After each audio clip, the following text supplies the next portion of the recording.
नमस्कार, सलाम वालेकुम। पाश्चात्य राजनीतिक विचारक और इस श्रृंखला में हम एक थर्ड वर्ल्ड का विचारक करेंगे, तृतीय विश्व का विचारक करेंगे, या तृतीय विश्व नहीं कहेंगे, ये शब्दावली मनोवैज्ञानिक प्रभाव डालती है हमारे ऊपर और हम अपने आप को थोड़ा हीन भावना से ग्रसित समझने लगते हैं। तो ऐसे ही विकासशील देश का एक विचारक है जो विकासशील देशों के नागरिकों का प्रतिनिधित्व करता है, नाम है फ्रांज फैनन। तो आज हम एक अश्वेत पाश्चात्य विचारक फ्रांज फैनन की चर्चा करेंगे।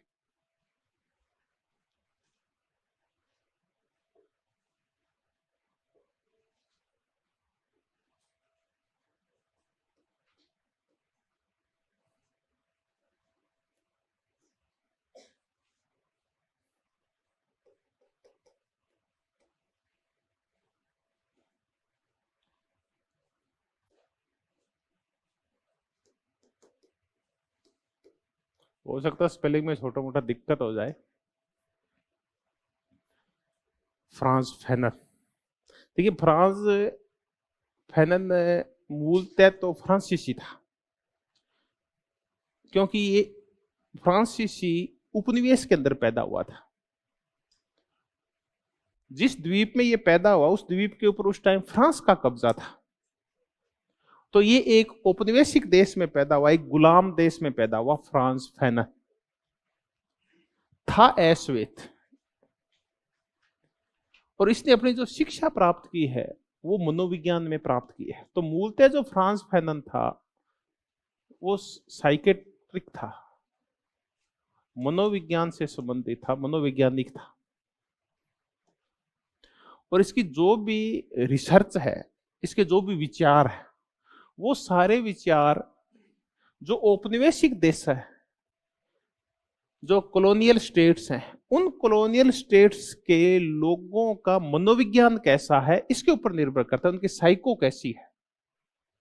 इन सब के ऊपर इसने रिसर्च कर रखी। और ये सारी रिसर्च तब हुई थी जब ये एज ए मनोवैज्ञानिक, एज ए साइकेट्रिक लोगों का इलाज किया करता था। तो पहले इसका जो अनुभव हुआ वो तो एक मनोवैज्ञानिक के रूप में इसको अनुभव हुए सारे अनुभव। तो उसकी सारी जो वैचारिक पृष्ठभूमि है ना, वो मनोविज्ञान के ऊपर आधारित है। दूसरा, इसको जो व्यवहारिक अनुभव हुआ वो अल्जीरिया में हुआ। अल्जीरिया 1957 1958 तक फ्रांस का गुलाम था। अपना देश तो 1947 में आजाद हो गया था, लेकिन बहुत सारे अफ्रीकन देश है वो आगामी 10-15 साल बाद आजाद हुए थे। तो ये कॉलोनियल स्टेट था अल्जीरिया। अफ्रीका के नक्शे में देखेंगे तो आपको इस तरफ वाला जो अफ्रीका है, जो दक्षिण अटलांटिक महासागर की साइड का जो अफ्रीका है, अफ्रीका को अगर अपन ऐसे करें भाई ये अफ्रीका है, तो ये जो वाली साइड है, वेस्टर्न वाली साइड, इस साइड तो इंडिया आ जाता है। भाई ये यूरोपियंस यहां से चक्कर लगा के कहां आते थे, ये भारत आया करते थे, यहां कालीकट। ये वाला जो अफ्रीका, इसमें यहां एक अंदर एक देश है अल्जीरिया, पश्चिम की साइड में।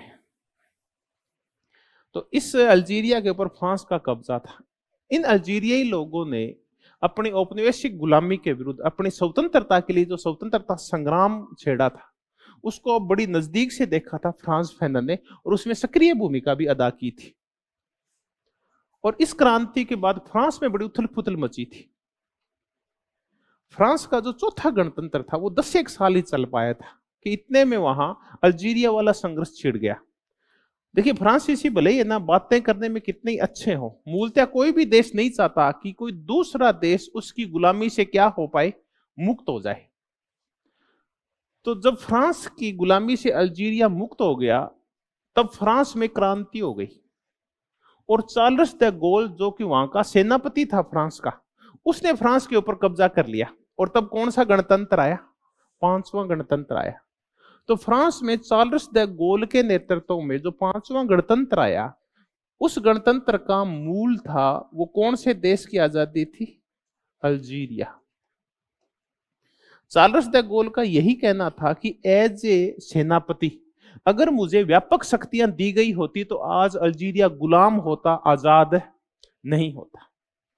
तो इन फ्रेंच लोगों के खिलाफ आजादी की लड़ाई का एक नेतृत्व करता अल्जीरिया में कौन था?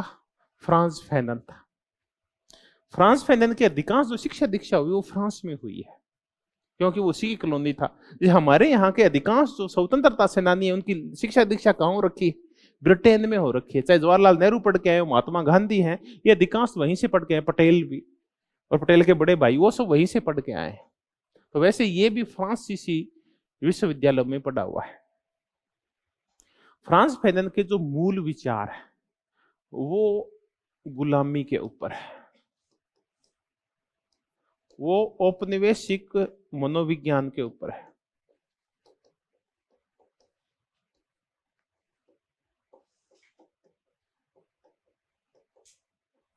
वो सांस्कृतिक साम्राज्यवाद के ऊपर है। ये हम आज देखें ये सब क्या है, या हम कह दें कि वो सांस्कृतिक गुलामी के ऊपर है। इन सब मुद्दों के आज ऊपर हम चर्चा करेंगे। इन सब के ऊपर लिखा है कि गुलाम की मानसिकता क्या होती है, जो लंबे समय तक जो देश किसी भी देश के प्रभुत्व में रहे वहां के लोगों के मनोदशा कैसी हो गई है, उन सब के ऊपर हम आज विचार करेंगे। फ्रांस फैनन के माध्यम से इन चीजों को हम समझने की कोशिश करेंगे। अब आगे फ्रांस फैनन की बुक्स। फ्रांस फैनन की दो बुक्स अत्यंत प्रसिद्ध है और बहुत ही बार पूछी जाती है, कई बार तो ग्रेड सेकंड तक में पूछ ली जाती है। एक इनकी पुस्तक है black skin and white mask.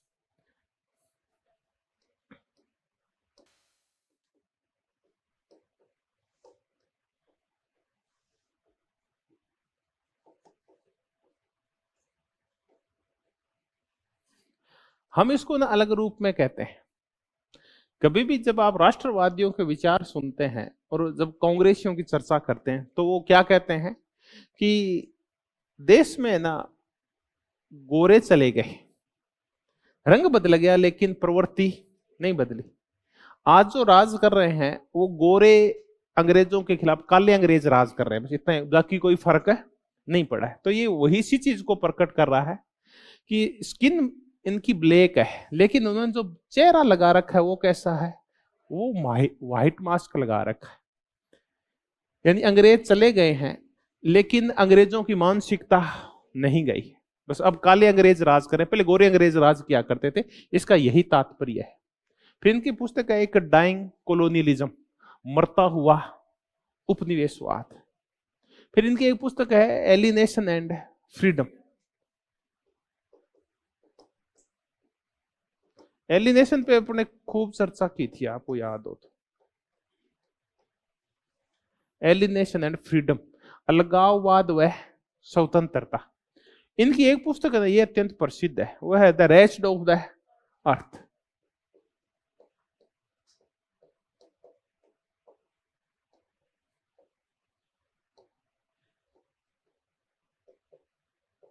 पृथ्वी के अभागे। और एक अफ्रीकन रिवॉल्यूशन के ऊपर इन्होंने एक पुस्तक और लिख रखी है। तो मूलतः ये दो पुस्तकें हैं, एक तो black skin and white mask, ये 1952 के आसपास आई थी, और the rest of the earth आई थी 1961, उनकी डेथ वाले साल ये आई थी। ये पुस्तक इनकी बहुत प्रसिद्ध हुई, द रेस्ट ऑफ द अर्थ। इसके हिंदी वर्जन भी मिलते हैं, बहुत ही टफ है इसका हिंदी वर्जन है, क्योंकि फ्रेंच से इंग्लिश व इंग्लिश से वो हिंदी हुई तो समझ में नहीं आती ये वाली। इस पतली सी किताब आपको सब जगह मिल जाएगी, इसका हिंदी ट्रांसलेशन बहुत ज्यादा है। और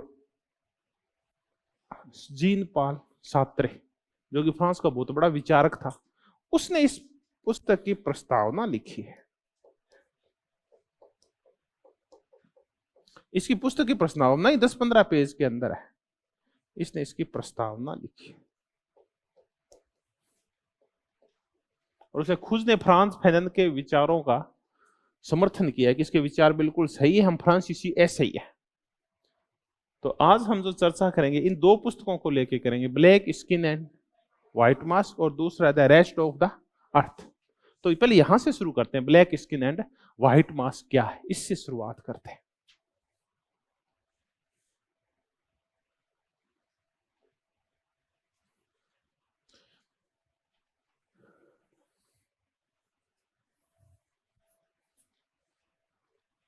कुल मिला के ये जो पुस्तक लिखी गई है,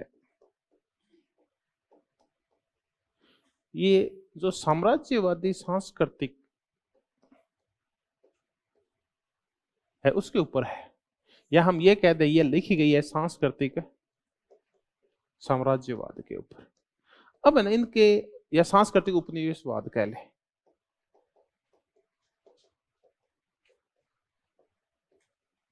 पहले हम इनके स्वरूप समझ लेते हैं। पहले उपनिवेशवाद क्या है इसको समझेंगे, फिर नव उपनिवेशवाद और सांस्कृतिक उपनिवेशवाद ये सब है क्या, इन सब की चर्चा करें।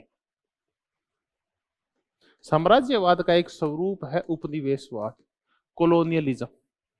इसके तहत क्या करता है, एक देश अपने कच्चे माल की पूर्ति के लिए और तैयार माल के बाजार के रूप में, उसको तैयार माल बेचना है और कच्चा माल रॉ मटेरियल लेना है, इसके लिए किसी एक दूसरे देश के ऊपर प्रभुत्व स्थापित कर लेता है और उसका मानसिक और भौतिक शोषण करने लगता है। उसके आदमियों का सस्ती मजदूरी के रूप में और उनके कच्चे माल का शोषण करने लगता है। उसको हम बोलते हैं उपनिवेशवाद, कोलोनियलिज्म। जैसे हम कहते हैं कि भारत क्या था, कि भारत 1947 से पहले ब्रिटिश एक कॉलोनी था। इसी से कॉलोनी से क्या बना है, कोलोनियलिज्म बना। एक ब्रिटिश उपनिवेश था, यानी हम अंग्रेजों के गुलाम थे। 1947 यानी ये छोड़ते हैं 47 तक, तो सेकंड वर्ल्ड वॉर का एंड हो गया। और सेकंड वर्ल्ड वॉर के एंड के बाद क्या चला गया, उपनिवेशवाद चला गया।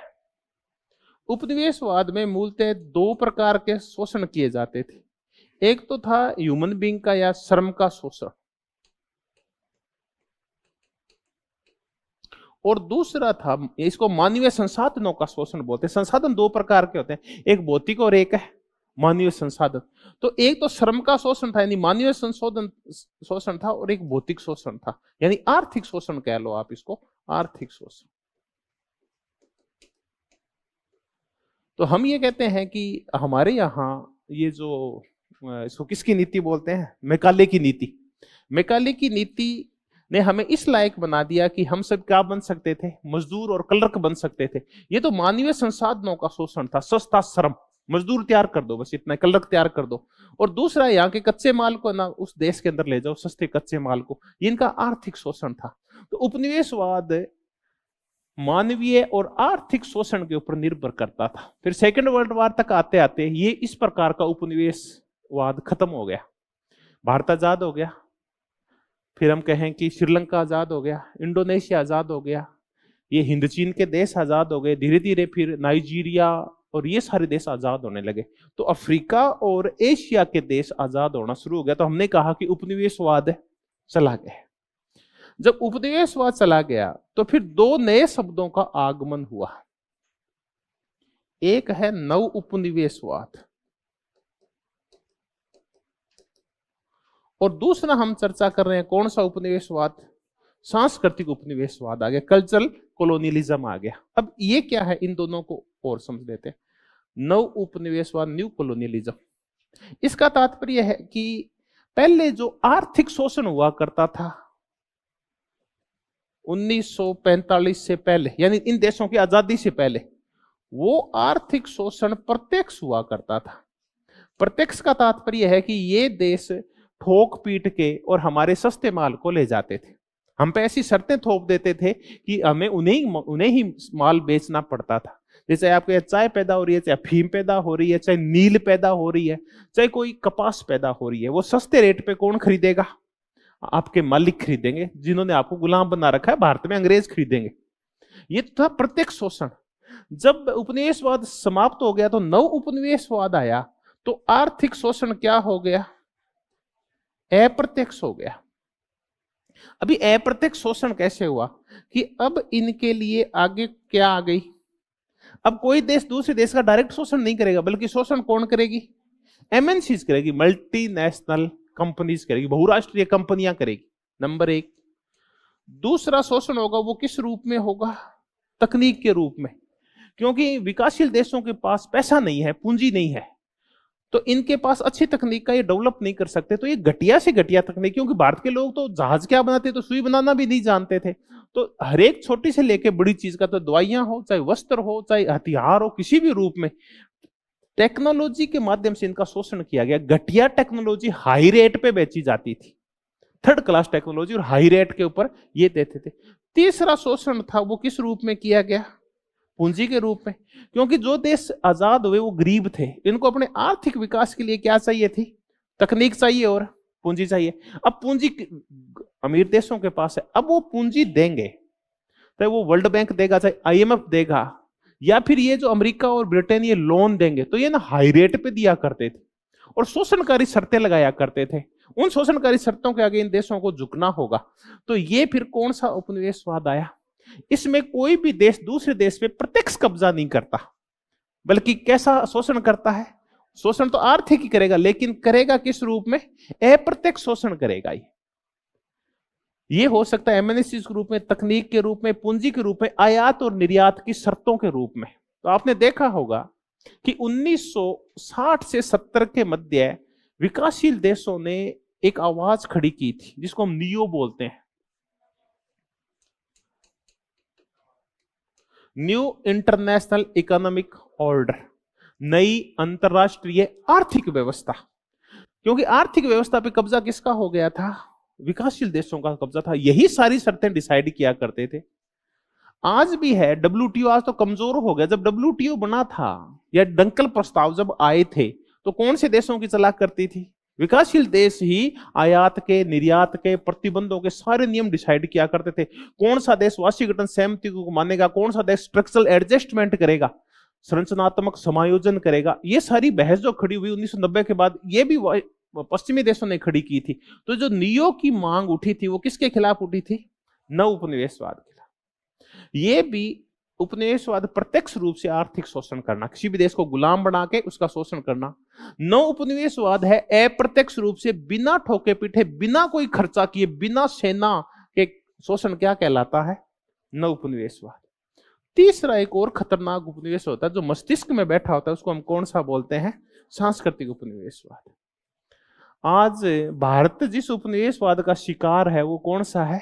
सांस्कृतिक उपनिवेशवाद है। आपने देखा होगा बहुत सारे लोग करते क्या है, वो उनको ना ज्ञान भले ही ज्यादा नहीं होगा, लेकिन वो कौन सी भाषा में अपने ज्ञान का प्रकटीकरण करते हैं? वो अंग्रेजी भाषा। तो ये जो अंग्रेजी भाषा का जो ज्ञान है, उनकी जो कल्चर है, ये कौन सी उपनिवेशवाद का प्रतीक है? सांस्कृतिक उपनिवेशवाद का। इसका तात्पर्य ये है कि हमारे जो पूर्व मालिक हुआ करते थे, हम जिनके गुलाम हुआ करते थे, उनकी हर चीज को तो हम श्रेष्ठ मानते हैं, और खुद की कोई भी कल्चर है उसको हम क्या मानते हैं? निम्न स्तरीय मानते हैं। हमारे जो विचार है, अब अपन कह दें अपन को दो विचारक पढ़ने को कहा जाए, या अपन जवाहरलाल नेहरू की भाषा में एक शब्द को पढ़े कि जो कौटिल्य है वो भारत का मैकियावली है, तो मान कौन हुआ? मैकियावली मान हुआ। जबकि इसका उल्टा है, कौटिल्य के विचार मैकियावली से 1000 गुना क्या है? एडवांस है। मैक्स वेबर खुद स्वीकार करता है कि जो कौटिल्यवाद है वो मैकियावलीवाद से बहुत ज्यादा खतरनाक और उग्र है, और हम उल्टा कह रहे हैं। हम मैकियावली को मान रहे, कौटिल्य के उसका स्वीकार कर रहे हैं कि हमारा मैकियावली है जो कौटिल्य है। ये इस सब का परिणाम क्या है? सांस्कृतिक साम्राज्यवाद। हम हर उस चीज को जिनका संबंध अंग्रेजों से है उसको हम श्रेष्ठ मानते हैं। कि बिल्डिंग, ओहो बिल्डिंग तो अंग्रेजों ने खड़ी की थी, विचार कि उनके थे, कि जो बुद्धि वो तो अंग्रेजों के पास थी, भाषा वो तो अंग्रेजों के पास थी, विज्ञान वो तो सारी अंग्रेजों के पास थी। तो हर मामले में श्रेष्ठ कौन हो गए हैं? अंग्रेज। और हम हर चीज में जो अंग्रेजियत घुसाते हैं वो क्या है? सांस्कृतिक साम्राज्यवाद। आपने देखा होगा कि हम खा पी के जब तैयार हो जाते हैं, तब हमारा मनोविज्ञान और अंतर्मन की जो कमजोरियां होती है वो कहां आती है? बाहर आती है। एक कमजोर व्यक्ति जो किसी से लड़ नहीं पाता, जो सबसे डरता है, वो फिर क्या करता है? ये लेने के बाद क्या बोलते हैं आप उसको? हाँ, अंग्रेजी लेने के बाद है सोमरस। सोमरस के सेवन के बाद वो फिर कपड़े फाड़ देता है, मैं काट दूंगा और पीट दूंगा, सारी फ्रस्ट्रेशन कहाँ निकालता है? बाहर निकालता है। सेम फ्रस्ट्रेशन हम कब निकालते हैं? जब हम भी कुछ ऐसा कर लेते हैं, तो फिर थोड़े देर बाद क्या बोलने लगते हैं? अंग्रेजी। तो ये है कौन सा उपनिवेशवाद है? ये सांस्कृतिक उपनिवेशवाद है। हमारे नृत्य, हमारा संगीत, हमारा खान पान, हमारे आभूषण, हमारे विचार, और यहां तक कि हमारी जो शिक्षा पद्धति और हमारी जो स्वास्थ्य पद्धति है, उन सब पे क्या हावी हो गई है? आपने तभी देखा होगा अंग्रेजी दवाइयों की दुकान, एलोपैथी हावी हो गई है हर जगह। जबकि हम किसको, हमारी यहां कौन सी पद्धति चलती है? या तो हमारे तो आयुर्वेद है उस पद्धति का। तो ये सारा सांस्कृतिक साम्राज्यवाद, उपनिवेशवाद है, जिसमें हम अपने मालिक की संस्कृति को श्रेष्ठ मानने बैठे। बस इसी के ऊपर चर्चा कर रहा है black skin and white mask. हमने ना उपनिवेशवाद से छुटकारा पा लिया, काफी हद तक हमने काय से छुटकारा पा लिया है? न उपनिवेशवाद से हम छुटकारा पा रहे हैं, लेकिन हम अभी भी कौन से चुगल में फंसे हुए हैं? सांस्कृतिक साम्राज्यवाद के चुगल से मुक्त नहीं हो पाए। हम कहते हैं कि अमेरिका का जो पूरा प्रभुत्व है, टेक्नोलॉजी के माध्यम से, खान पान के माध्यम से, भाषाओं के माध्यम से, विज्ञापनों के माध्यम से, वो सारे का सारा कौन सा साम्राज्यवाद खड़ा किया जाता है? सांस्कृतिक साम्राज्यवाद। हमारी हीनता को यही घर्षित करता है। तो इसी संदर्भ में फ्रांस फैनन का एक विचार है, वो इस एक कॉमन विचार है, श्वेत जाति का भार। एक विचार को हो चुका है रुपयार्ड किपलिंग। ये शायद अपना देश जब गुलाम था, उसने बर्मा में भी ये रहा हुआ है, इसका बचपन बर्मा में बीता हुआ है, रुपयार्ड किपलिंग का। इस रुपयार्ड किपलिंग ने ये लिखा है, व्हाइट मैन्स बर्डन थ्योरी दी है, श्वेत जाति का भार। ये अंग्रेजों से पूछो, यूरोपियंस से पूछो कि तुम लोगों ने हमें जो गुलाम बना रखा है, अफ्रीकन्स को और एशियंस को, उसका मूल कारण क्या है? तो ये कहते हैं कि ईश्वर ने हमें राज करने के लिए इसलिए भेजा है ताकि आपके यहाँ जो अज्ञान फैला हुआ है, आपके यहाँ जो अंधविश्वास फैले हुए हैं, आपके यहाँ रूढ़िवादिता फैली हुई है, उन सब से आपको मुक्त करके और आपके यहाँ विज्ञान का प्रचार कर सके, आधुनिक विचारों का प्रचार प्रसार कर सके, और आपकी जो संस्कृति, पिछड़ी हुई संस्कृति है, उनको हमारे बराबर हम खड़ा कर दे। तो हम यहाँ आनंद लेने नहीं आए हैं, बल्कि तो हम तो अपना क्या दूर करने आए हैं? बाहर दूर करने। हमारे ऊपर बर्डन है, और ये ईश्वर ने हमें बर्डन सौंपा है कि हम इस पूरे संसार में आधुनिकता की लहर पैदा करें, और थर्ड वर्ल्ड के देशों को, जो कि आज भी अंधेरे युग में रह रहे हैं, आज भी डार्क एज में रह रहे हैं, और हमने पुनर्जागरण के बाद कौन सी एज ले आए हैं? हम लाइट एज ले आए हैं, आधुनिकरण ले आए हैं, मॉडर्नाइजेशन ले आए हैं। उस मॉडर्नाइजेशन की तरफ लेके जाएं हम। तो ये रुपयार्ड किपलिंग ने इस संदर्भ में क्या कहा है? श्वेत जाति का भार। अब ये श्वेत जाति का भार क्या बताता है कि इस संसार में जितनी भी श्रेष्ठता की ठेकेदारी है, वो सारी किस जाति के पास है? श्वेत जाति के पास। ये डिसाइड करेगी किस देश की जो संस्कृति है, उसका संचालन किस प्रकार, उनकी सोच किस प्रकार को, उन सबकी ना लाइफस्टाइल किस प्रकार की हो, ये हम डिसाइड करेंगे। तभी है ना, ये यूरोपियंस के ना आप विचार देखो, खुद मैकाले ये कहता है कि आप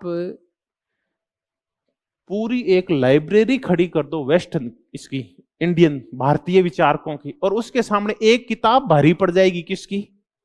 वेस्टर्न थिंकर्स की। कि एक तरफ पूरी लाइब्रेरी है भारतीयों की, और दूसरी तरफ एक वेस्टर्न लोगों की क्या है? एक पुस्तक है। यानी ज्ञान की जो श्रेष्ठता है वो भरी पड़ी है यूरोपियंस के अंदर, और इसी को वो किस रूप में प्रकट करते हैं? श्वेत जाति का भार। कि हम शोषण करने नहीं आए हैं, बल्कि क्या करने आए हैं? इन जातियों का हमें उदार करने के लिए भेजा गया है, इनको आधुनिक बनाने के लिए भेजा गया है।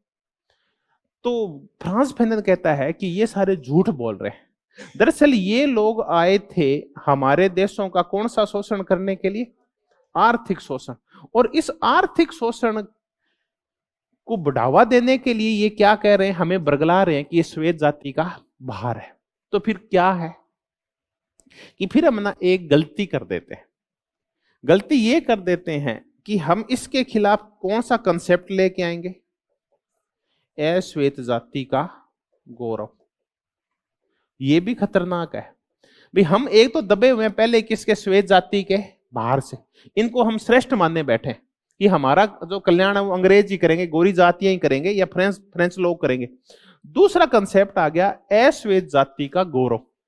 कि ये जो अश्वेत जाति का गौरव है, ये कंसेप्ट भी खतरनाक है। हम कहेंगे हमारी संस्कृति श्रेष्ठ है, इससे श्रेष्ठ कुछ भी नहीं है। परिणाम क्या निकलता है, अगर आप ये भी कंसेप्ट ले आए तो फिर क्या होगा, ये कंसेप्ट आपकी पुरानी संस्कृति को जो मानते हैं उन लोगों की श्रेष्ठता को स्थापित कर देगा, और आपके यहां क्या हावी हो जाएगी, रूढ़िवादिता। और क्या करेंगे कुछ ही लोग जो पहले श्रेष्ठ हुआ करते थे, ये पूरे देश पे क्या कर लेंगे, कब्जा कर ले। अगर हम भारत के संदर्भ में इसको समझना चाहें कि भारत या इसको हम ऐश्वेत जाति का गौरव को भारत के संदर्भ में क्या बोलेंगे बताओ, हिंदुओं का गौरव ये बोलेंगे। अंग्रेजों के खिलाफ किसका गौरव, हिंदुओं का गौरव। हिंदुओं का गौरव कहते ही, और बताओ फिर ये हिंदू है क्या, इसको कौन डिसाइड करेगा, इसको डिसाइड करेंगे फिर पहले वो जातियां जो पहले ही सत्ता में रह चुकी है। तो फिर दोबारा कब्जा किसका हो जाएगा, उन्हीं जातियों का जो जातियां पहले शोषणकारी रह चुकी है, उन जातियों का फिर कब्जा हो जाएगा। तो ये भी एक खतरनाक विचार है, क्योंकि इससे है ना जो पुरानी श्रेष्ठ जातियां वापिस हावी हो जाएगी। और ये अश्वेत जाति का भार है ना, ये कई बार क्या खड़ी कर देता है, हीरो वर्शिप खड़ी कर देता है, या क्या खड़ी करता है, व्यक्ति पूजा खड़ी करता है। अब ये कहना क्या चाह रहा है, ये बिल्कुल बात तो सही कह रहा है। अफ्रीका में धीरे धीरे यही हुआ था। ये जो घाना था या नाइजीरिया था, ये जो भी देश स्वतंत्र हुए ना, इन स्वतंत्र देशों में अश्वेतवाद के नाम के ऊपर कुछ लोग हावी हो गए। जैसे हम ये कहें कि इंडोनेशिया पे ना सुकर्णो हावी हो गया था, ये तंजानिया के अंदर न्यूरेरे जैसे लोग हावी हो गए थे। भारत एक ऐसा देश बचा था जिसमें नेहरू हावी नहीं हुआ था हिंदूकरण का नारा लगा के। बाकी अफ्रीकन और बहुत सारे एशियन देशों में लोकतंत्र चला गया था और तानाशाही आ गई थी। ये किस नाम पे आई थी कि हम कल्याण करेंगे अश्वेत जातियों का। अफ्रीका में जो तानाशाही आई, तो ये जो अश्वेत जाति का गौरव है ये भी खतरनाक है, ये भी व्यक्ति पूजा और किसको बढ़ावा देता है, रूढ़िवादिता को। तो फिर ऐसा करके और इसने सांस्कृतिक साम्राज्यवाद और सांस्कृतिक साम्राज्यवाद के कौन से प्रभाव, मनोवैज्ञानिक प्रभावों को है ना स्पष्ट किया है। अब ये मनोवैज्ञानिक प्रभाव क्या होते हैं, हम इसकी चर्चा कर रहे हैं। इस संदर्भ में इसने एक बड़ी जोरदार बात है वो अलगाववाद के संदर्भ में कही है। मैं अब थोड़ी देर में जब इन सब चीजों को समेटूंगा तो आपको चीजें फिर समझ में आ जाएगी।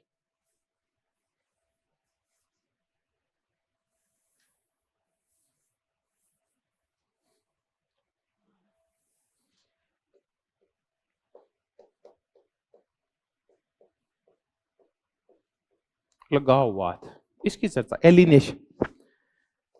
एलिनेशन के संदर्भ में हमने 3 लोगों के विचार पढ़े हैं। एक हमने हेगल के पढ़े हैं, दूसरे हमने कार्ल मार्क्स के पढ़े हैं, 9 मार्क्सवादियों के विचार भी पढ़े हैं, और आज हम और किसके विचार जान लेंगे, फैनन के। हेगल के नजर में अलगाववाद सकारात्मक होता है। जब हम पुराने विचार को छोड़ेंगे, उससे अलग होंगे, तब हमारे मस्तिष्क में कैसा विचार आएगा, नया विचार आएगा। तो वैचारिक द्वंद्व के माध्यम से एक विचार से हम दूसरे विचार पे आते हैं, तो हम श्रेष्ठता की ओर जाते हैं, यह है अलगाववाद।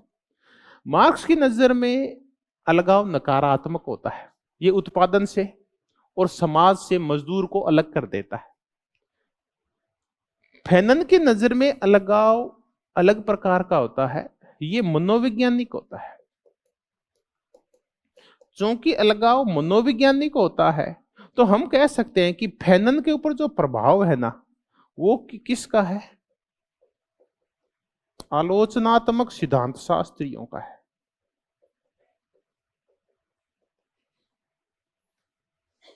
आलोचनात्मक सिद्धांत शास्त्री कौन से, जो कौन से स्कूल से निकले हैं, फ्रैंकफर्ट स्कूल से। वो इस मनोवैज्ञानिक रूप से भी अलगाववाद की चर्चा करते हैं।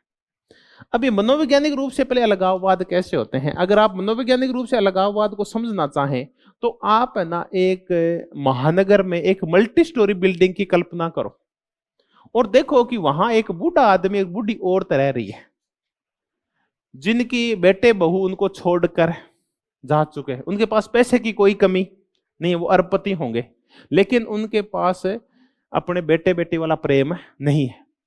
कोई किसी से बात नहीं करता, कोई उन बुढ़े बुढ़ी को संभालता नहीं है। तो ये किस प्रकार का लोग अलगाववाद है, मनोवैज्ञानिक अलगाववाद है। या आप एक ऐसा चर्चा करो, एक बहुसंख्यक समाज है, उस गांव में जहां एक ही जाति के लोग रह रहे हैं या एक धर्म के लोग रह रहे हैं, वहां एक दूसरे धर्म के लोग आदमी को बिठा दो, तो वो दूसरे व्यक्ति न तो उससे कोई सांस्कृतिक रिलेशन रखेंगे, न उसके ब्याह शादी का, न मरने पड़ने का, उन दोनों की संस्कृतियां बिल्कुल अलग होगी, वो बड़ा अलगाव महसूस करेगा। तो ये कैसा अलगाव होता है? ये आर्थिक अलगाव नहीं है, बल्कि कैसा अलगाव है? ये मनोवैज्ञानिक अलगाव है, जिसको प्रताड़ित करता है कि वो अकेला रह गया है। ऐसे ही फैनन कहता है कि जो ये अफ्रीकन देश है, यहां किस प्रकार का अलगाववाद आ गया है कि यहां एक जो अफ्रीकन है, एश्वेत है, उसके बड़ा संकट खड़ा हो गया है कि वो ना गोरा है, विचार तो कैसे हैं उसके गोरे जैसे हैं, लेकिन गोरे उसको स्वीकार नहीं करते। वो अपनी श्रेष्ठता साबित करने के लिए सारी वो संस्कृति अडॉप्ट करने की कोशिश करता है जो उसको श्वेत जाति के लोग या उसके मालिक दे के गए। तो हुआ क्या है कि वो न तो गोरापन पाया है और न ही अपनी संस्कृति से जुड़ पाया है। देखिए, गांधी में और नेहरू में आपको दो बड़े फर्क नजर आएंगे। गांधी जिस नजर में फ्रांस फैनन कह रहा है, उस नजर में अलगाववादी नहीं था। ये बिल्कुल भी अंग्रेजी संस्कृति को स्वीकार, ये भाषा, धर्म और संस्कृति के मामले में पूर्णतः देशी आदमी था। और कहते हैं कि भारत में सबसे बड़ा अंग्रेज कौन था? कि नेहरू था। अंग्रेजों से भी बड़ा अंग्रेज कौन था? नेहरू था। नेहरू का खान पान, नेहरू की लाइफस्टाइल, नेहरू की सोच सारी कैसे जैसी थी? अंग्रेजों जैसी। लेकिन अंग्रेज भी नेहरू को स्वीकार नहीं करते थे। तो नेहरू न तो भारतीय रहा और नहीं क्या बन पाया? अंग्रेज। वो दोनों से क्या हो गया है? अलग हो गया है। तो अब ये जो त्रिशंकु बन जाते हैं, जो न घर के रहते हैं न ही घाट के रहते हैं, खुद की संस्कृति से अलग हो गए हैं, वो अजीब ही तरीके से रहते हैं। कई बार आपने देखा होगा, कई अपने बूढ़े हैं, वो जो थोड़े से अंग्रेजों के टाइम के जो बूढ़े हैं, वो क्या करते हैं? वो ना आम आदमी से जुड़े नहीं पाते, आम भारतीय से नहीं जुड़ पाते। वो कहते हैं तो लंघिया है।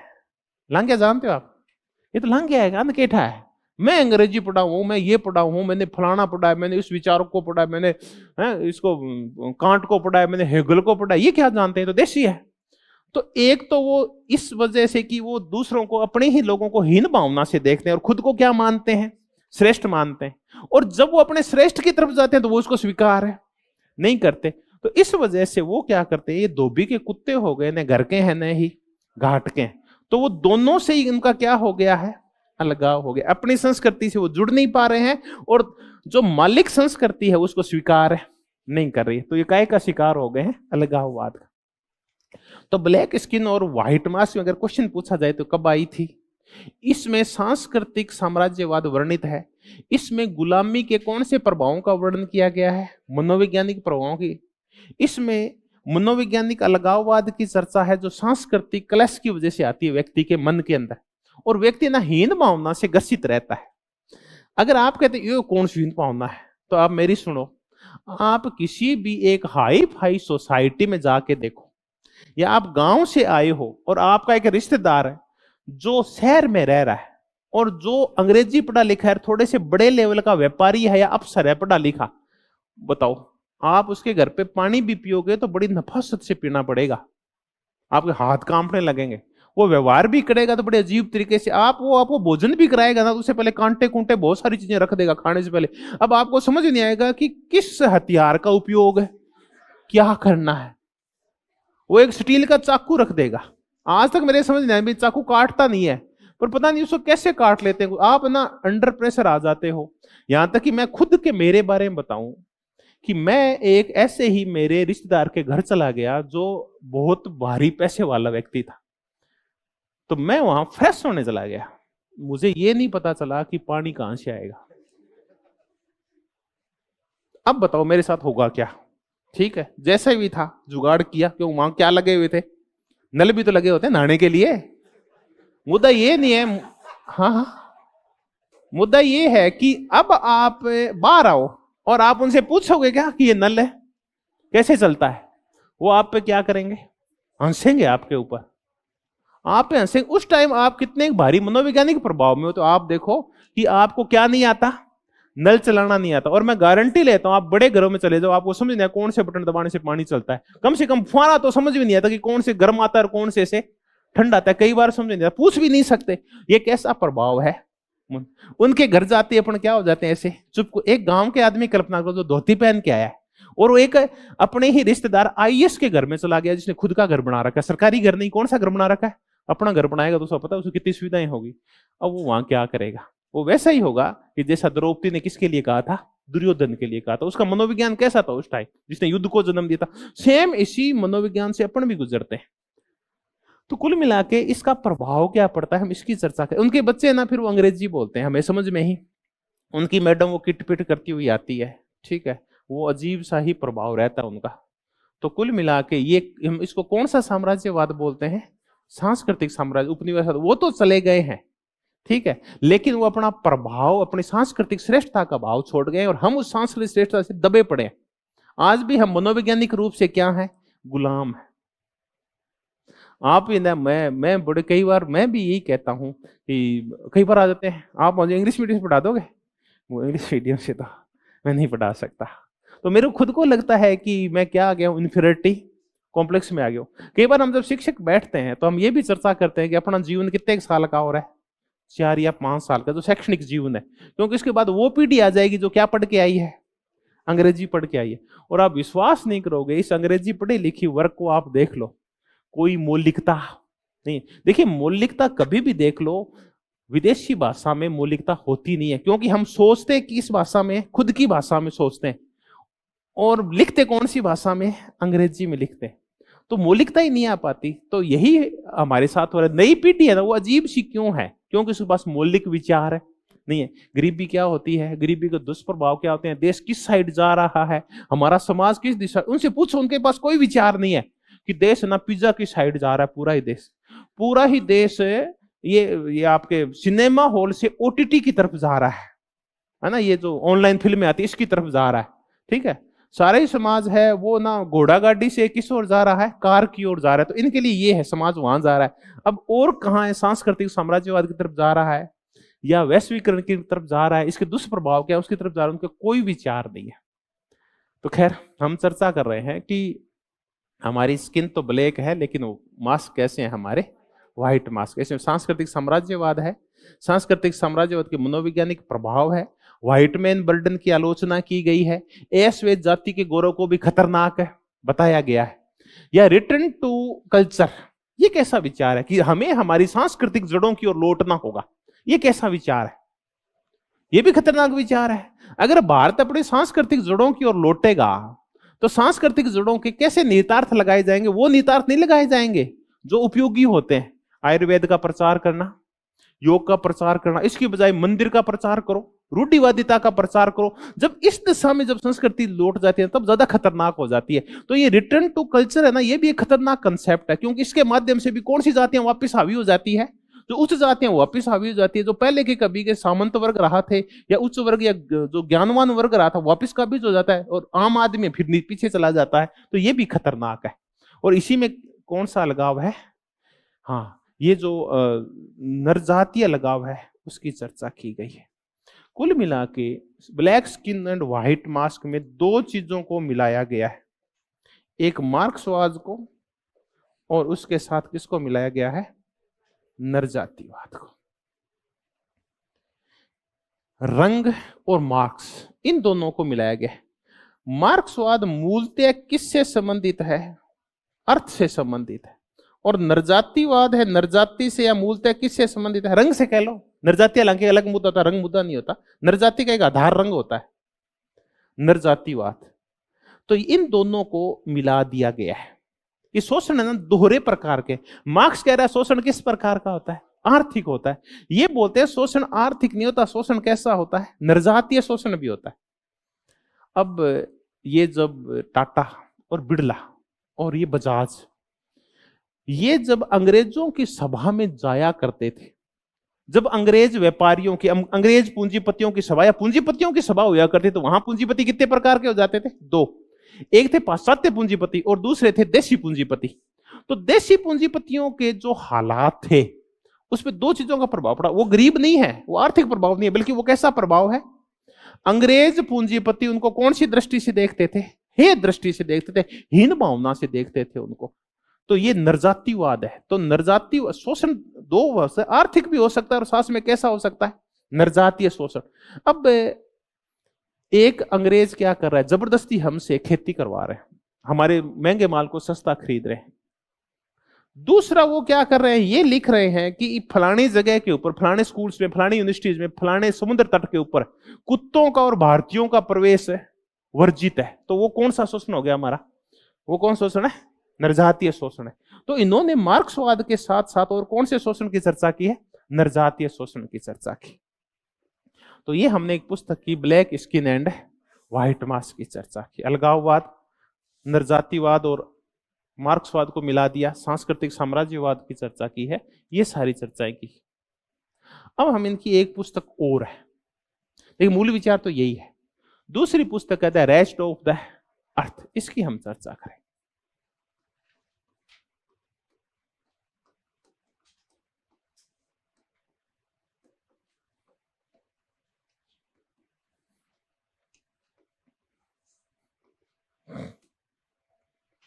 इसमें 3 विचार मुख्य है।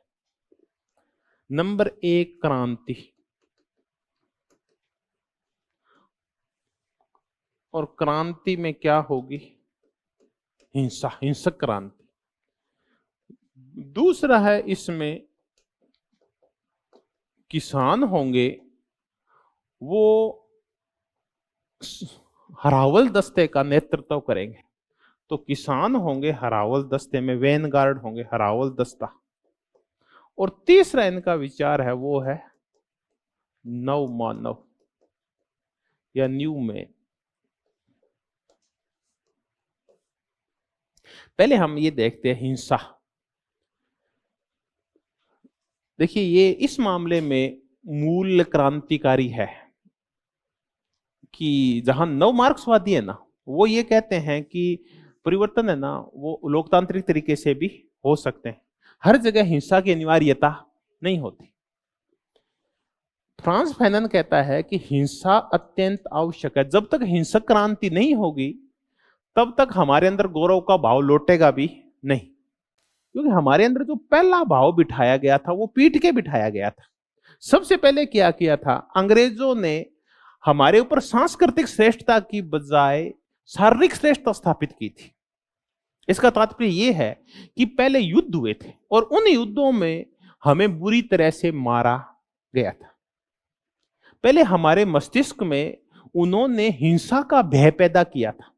1857 की क्रांति आप थोड़ा सा याद करने की कोशिश करो और आप याद करो कि दिल्ली के ऊपर कब्जा कर लिया है वापस अंग्रेजों ने, और अंग्रेजों ने कब्जा करके और बहादुर शाह जफर को पकड़ा और उसके सामने सामने उसके 2 छोटे छोटे बेटों को मार दिया, जबकि वो जानते नहीं थे कि विद्रोह होता क्या है, ये सब क्या है, ये सब क्यों किया गया, ऐसी हिंसा क्यों की गई, ताकि हमारे मस्तिष्क में अपनी ताकत का भय बिठाया जा सके। तो अब इस ताकत के भय को निकालेंगे कैसे हम? तो ये तो शांतिपूर्ण तरीके से तो ये भय निकलेगा नहीं। इस हम भारत में 1857 की क्रांति के में अंग्रेजों ने 2 गदर मचाया अपने देश में। जिस हिसाब से भारतीयों को मारा, उन्होंने किसी को नहीं छोड़ा। उन्होंने क्या किया? बच्चों को तक को मारा, सबके सामने मारा, ताकि ना कहानियां चलती रहे लंबे साल तक कि अंग्रेज आए थे तो उन्होंने कैसे हमारे गांव के गांवों का सफाया कर दिया था, कैसे बच्चों तक को नहीं छोड़ा था। ये कहानियां चलती है ना, तब एक जाति लंबे समय तक क्या रहती है? गुलाम रहती है। 1857 की क्रांति के बाद अंग्रेजों ने अपनी अजेयता घोषित कर दी थी कि अंग्रेजों को कोई हरा नहीं सकता।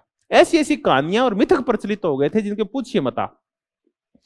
अब आपको ये मिथक निकालने, तो गांधी हालांकि अलग तरीका अपनाता है, गांधी ने अलग तरीका अपनाना और ये मिथक निकाल दिए थे कि श्वेत जाति श्रेष्ठ है, उसको कोई हरा, उसने बिना कोई हथियार के यूज के अंग्रेज जाति को हरा दिया था। फ्रांस फैनन बोलता ऐसे नहीं निकलते, क्योंकि देखिए पैरेलल चल रहे हैं, एक तरफ गांधी चल रहे हैं, दूसरी तरफ कौन चल रहा है? France Fanon.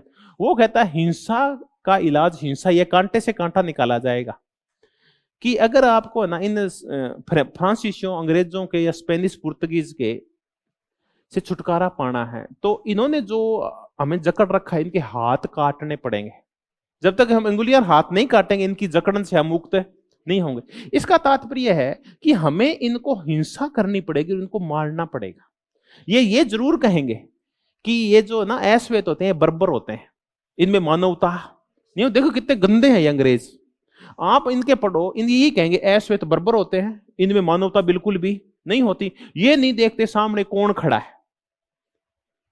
जबकि आप भारत की किताबों में पढ़ो, भारत का इतिहास आपको ना मजेदार इतिहास मिलेगा। आपको उस इतिहास में ना आपको मिलेगा कि एक दिन बर्बर भारतीय सैनिकों ने क्या किया, अंग्रेजों की बस्ती को चारों तरफ से घेर लिया। जब सारे अंग्रेज युद्ध करने के लिए गए हुए थे, वहां सिर्फ बच्चे थे और औरतें थी। वो चीखने और चिल्लाने लगे और मानवता की भीख मांगने लगे, और वो औरतें पैर पड़ने लगी भारतीय सैनिकों के कि हमें छोड़ दो।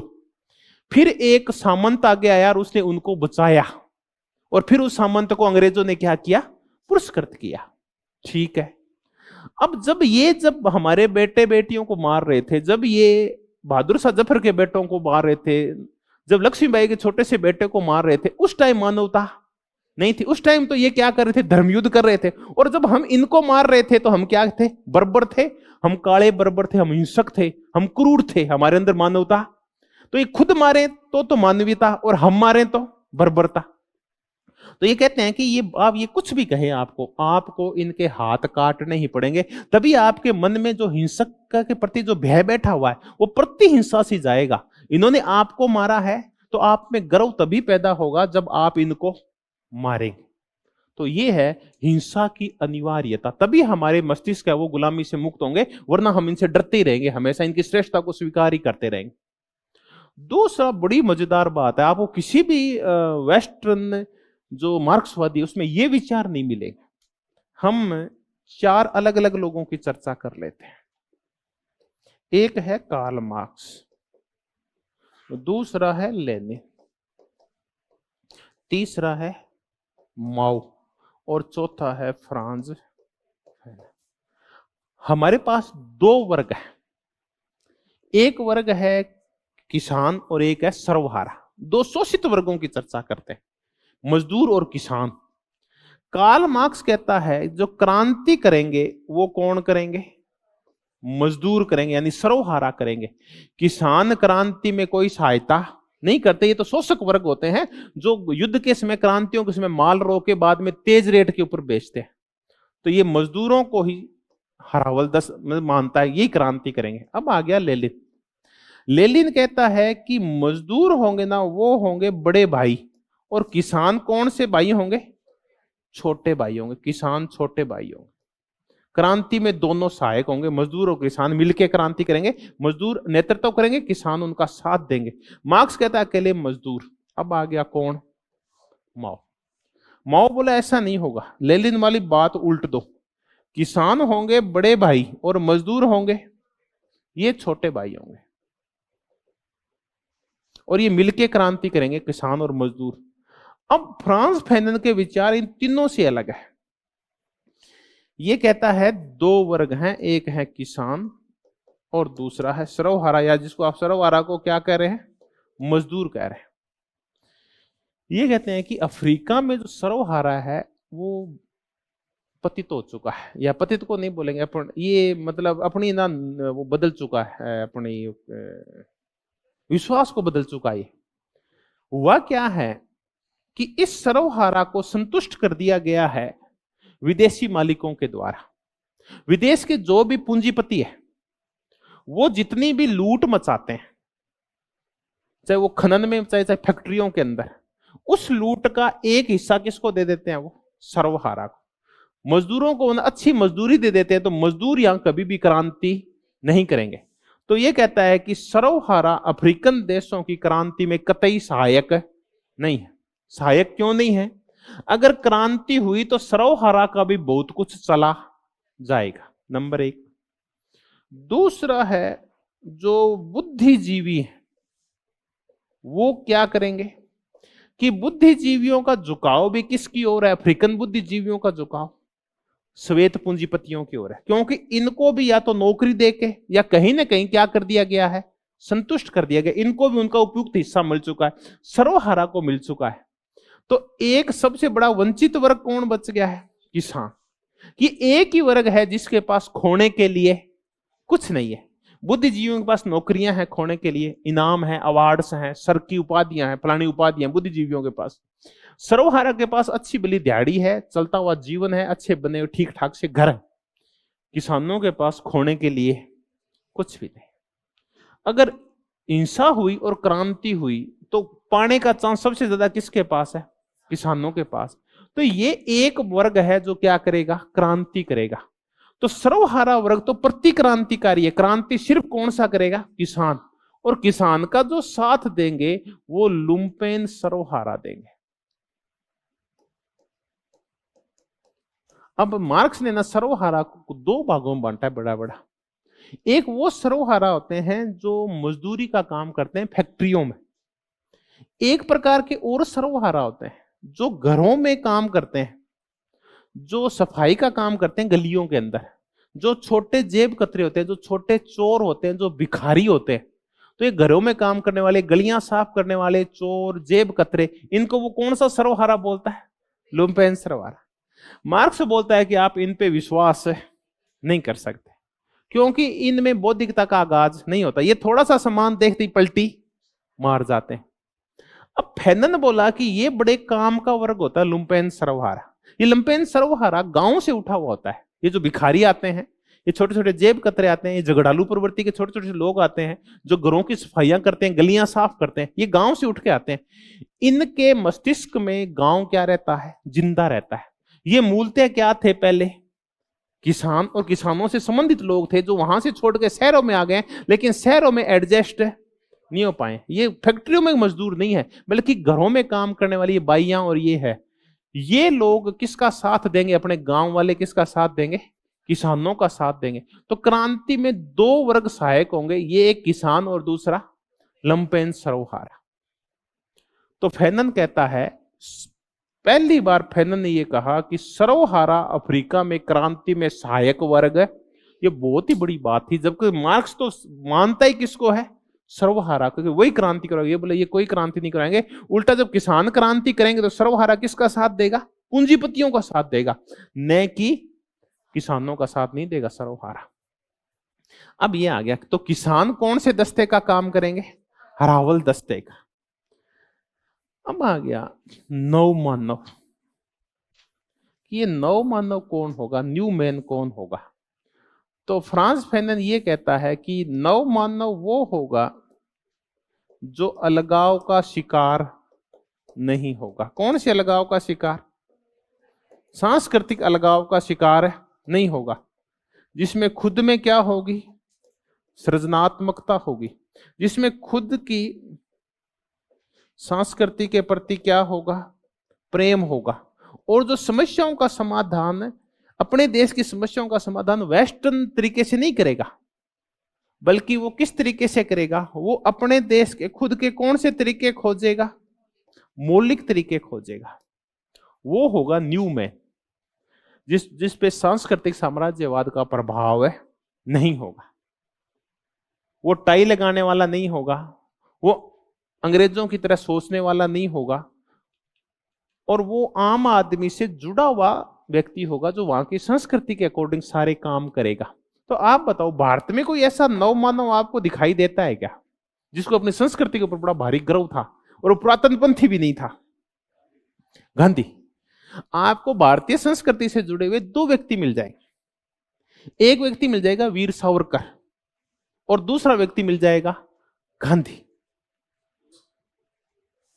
तिलक नहीं, तिलक तो रूढ़िवादी था, ठीक है। अरविंदो घोष भी छोड़ दो आप वीर सावरकर की किसकी तुलना करो? गांधी। गांधी भी भारतीय संस्कृति से प्रेम करता है, वीर सावरकर भी भारतीय संस्कृति से प्रेम करता है। लेकिन वीर सावरकर के भाव कैसे आते हैं? तिलक के भाव कैसे हैं? तिलक के भाव वैसे ही हैं जो सांस्कृतिक श्रेष्ठता वाले भाव है, लेकिन गांधी के भाव ऐसे नहीं है। गांधी धर्म की चर्चा करता हुआ, महिलाओं की चर्चा करता हुआ भी उन सबसे बहुत आगे है, और अंग्रेजों का भी समर्थक है नहीं। वो भी सब भाषा, सब हर एक, सब धर्म, हर चीज की चर्चा, सब राष्ट्र की चर्चा करता है, लेकिन इसके विचार बिल्कुल भी सावरकर और उन लोगों तिलक जैसे नहीं है। तो इस व्यक्ति को हम कौन सा मानव बोलते हैं? नव मानव बोलते हैं। ऐसा होता है न्यू मैन। जो सांस्कृतिक साम्राज्यवाद का और सांस्कृतिक श्रेष्ठता के भावों का शिकार नहीं होगा, उसमें हीन भावना नहीं होगी, अपनी संस्कृति के प्रति उसके प्रति प्रेम होगा। तो ऐसे मौलिक आदमी को हम कौन सा आदमी बोलते हैं? नवमानव बोलते हैं। अब आ गया कि कौन सी व्यवस्था अच्छी है। तो ये कहा अच्छी व्यवस्था कौन सी है? समाजवाद एक अच्छी व्यवस्था है। और ये कहता है जब अफ्रीकन देशों को अगर किसी तरफ झुकाव करना हो तो किस देशों की तरफ करना चाहिए? समाजवादी। ये जो भी पूंजीवादी देश है, उदार लोकतांत्रिक देश है, इनका झुकाव है वो शोषण की तरफ ज्यादा है। जबकि अफ्रीकन देशों के दोस्त कौन से दो हो सकते हैं? समाजवाद। चीन है, यूएसएसआर है और पूर्वी यूरोप के देश हैं, वो उसमें समाजवाद है। वो अफ्रीका के लोगों के दर्द को समझते हैं, उनके आर्थिक शोषण को समझते हैं। इसलिए कौन सी पद्धति है उसका समर्थन करना है? समाजवाद का समर्थन करना है। अब समाजवाद के लिए हिंसा, समाजवाद के लिए किसानों का नेतृत्व, और इस समाजवाद के लिए कैसे आदमी लाने होंगे? नवमानव। ठीक है, अब आप बताएं कि नवमानव में कौन कौन सी श्रेष्ठता है? नवमानव किन मुद्दों को लेकर झगड़ा करेगा? नवमानव दो मुद्दों पर झगड़ा करेगा, एक तो आर्थिक शोषण से छुटकारा दिलवाएगा और एक सांस्कृतिक शोषण से छुटकारा दिलाएगा, सांस्कृतिक मनोवैज्ञानिक शोषण से छुटकारा दिलाएगा। वो होता है नवमानव। तो ये हमने एक और पुस्तक की, the rest of the earth. नवमानव, किसानों का हरावल दस्ता, क्रांति में हिंसा की अनिवार्यता और समाजवादी व्यवस्था का समर्थन, ये सब इसमें वर्णित है द रेस्ट ऑफ द अर्थ। तो इतना ही था फ्रांज फैनन। कुछ और विचार हो तो आप अपना और ऐड कर लें। कभी आपको कुछ फ्रांज फैनन पे कुछ पूछना है तो पूछ लो, वरना बात को खत्म करते हैं। कोई चीज समझ में नहीं लिखी हुई हो। नमस्कार, धन्यवाद, बहुत बहुत धन्यवाद।